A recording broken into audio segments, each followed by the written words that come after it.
Assalamualaikum warahmatullahi wabarakatuh. Innal hamdalillah nahmaduhu wa nasta'inu wa nastaghfiruh wa na'udzu billahi min syururi anfusina wa min sayyiati a'malina. May yahdihillahu fala mudilla lahu wa may yudlil fala hadiyalah. Asyhadu an la ilaha illallah wahdahu la syarikalah wa asyhadu anna Muhammadan abduhu wa rasuluh. Allahumma sholli ala Muhammad wa ala ali Muhammad amma ba'du. Puji syukur alhamdulillah kita haturkan kehadirat Allah Subhanahu wa taala yang mana pada kesempatan di pagi hari ini kita masih bisa melaksanakan suatu aktivitas kita, kewajiban kita, yaitu pembelajaran jarak jauh mata pelajaran sejarah kebudayaan Islam.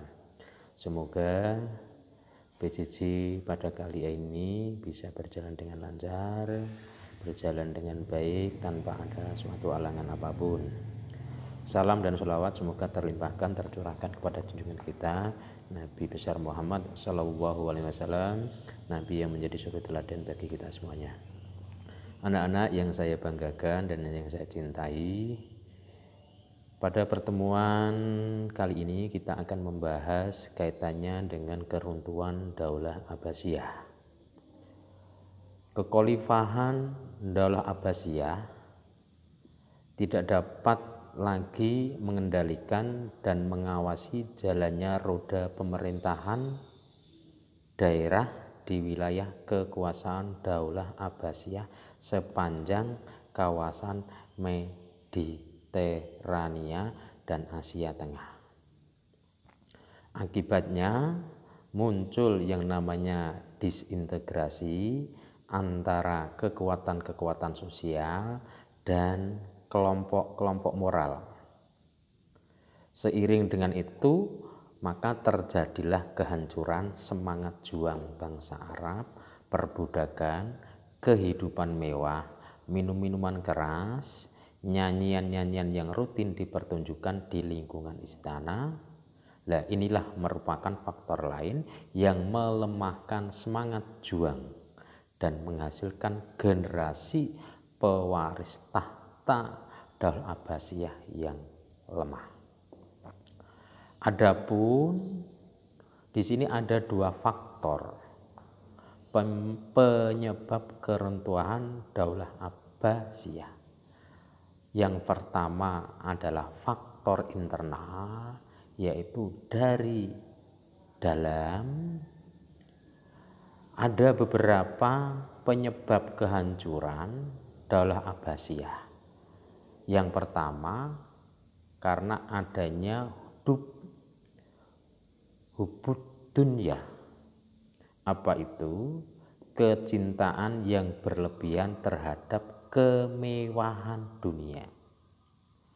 Periode awal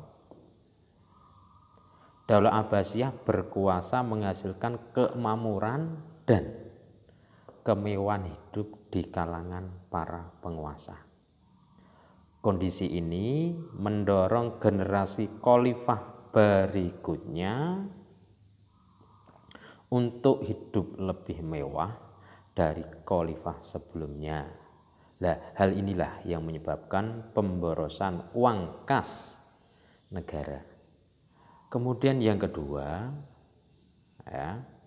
adanya konflik keluarga Daulah Abbasiyah yang berujung pada perebutan kekuasaan. Maka pada periode kedua kekhalifahan Daulah Abbasiyah, perebutan kekuasaan nampak jelas. Maka pada periode ini hanya 4 khalifah yang meninggal secara wajar. Selebihnya para khalifah ada yang meninggal diracun, kemudian dibunuh dan diturunkan secara paksa. Kemudian yang ketiga, meningkatnya konflik keagamaan. Nah, konflik ini antara kelompok Sunni Syiah sejak masa Khalifah Ali bin Abi Thalib dan Muawiyah bin Abi Sufyan tidak pernah selesai hingga masa Daulah Abbasiyah. Kemudian yang keempat, melemahnya jiwa patriotisme dan nasionalisme. Daulah Abbasiyah banyak memperoleh kemakmuran sehingga mampu membayar para tentara asing dari Turki untuk menjaga keamanan dan pertahanan negara. Persoalan ini memicu merosotnya jiwa patriotisme dan nasionalisme rakyat Daulah Abbasiyah. Anak-anakku yang saya cintai dan saya banggakan, pertama adalah faktor internal. Yang pertama karena hubud dunia, kecintaan yang berlebihan terhadap kemewahan dunia. Kemudian yang kedua, konflik keluarga Daulah Abbasiyah yang berujung pada perebutan kekuasaan. Ketiga, meningkatnya konflik keagamaan. Dan yang keempat adalah melemahnya jiwa patriotisme dan nasionalisme. Kemudian faktor yang kedua yaitu faktor eksternal, yaitu dari luar. Penyerangan tentara Mongol atas Baghdad, ibu kota Daulah Abbasiyah, yang dipimpin oleh Hulagu Khan pada tahun 1258 Masehi. Saat itulah Daulah Abbasiyah dipimpin oleh Al-Mu'tasim Billah. Setelah kota Baghdad hancur dan Khalifah Daulah Abbasiyah terbunuh, maka berakhirlah kekuasaan Daulah Abbasiyah.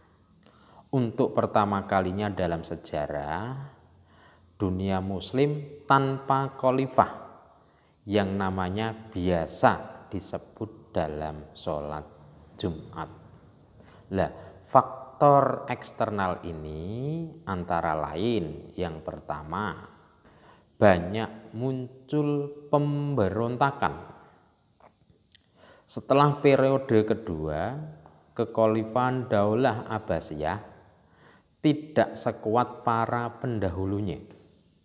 Kebijakan pemerintahannya yang tidak berpihak kepada rakyat, tingginya pajak yang dibebankan kepada rakyat.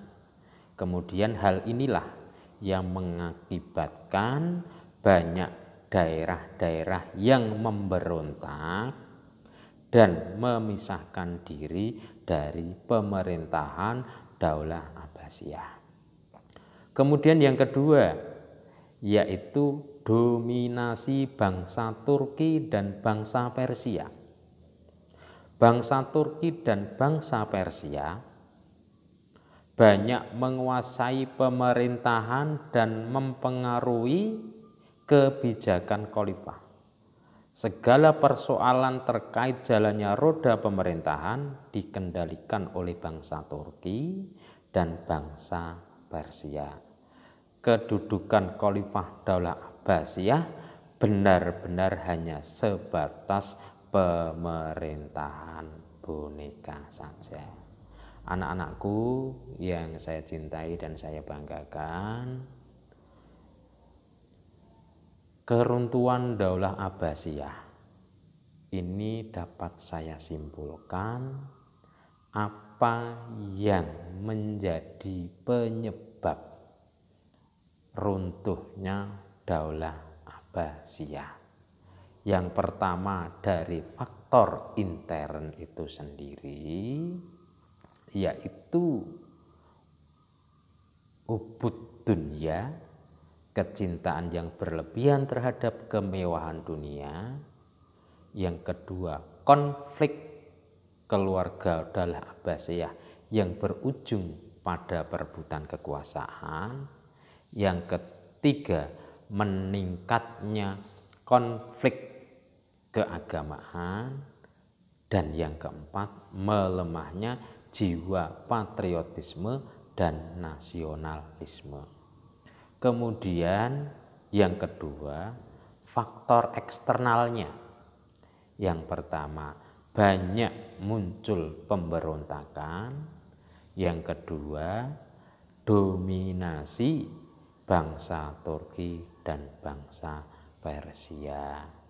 Demikianlah sedikit materi kaitannya dengan keruntuhan Daulah Abbasiyah. Assalamualaikum warahmatullahi wabarakatuh.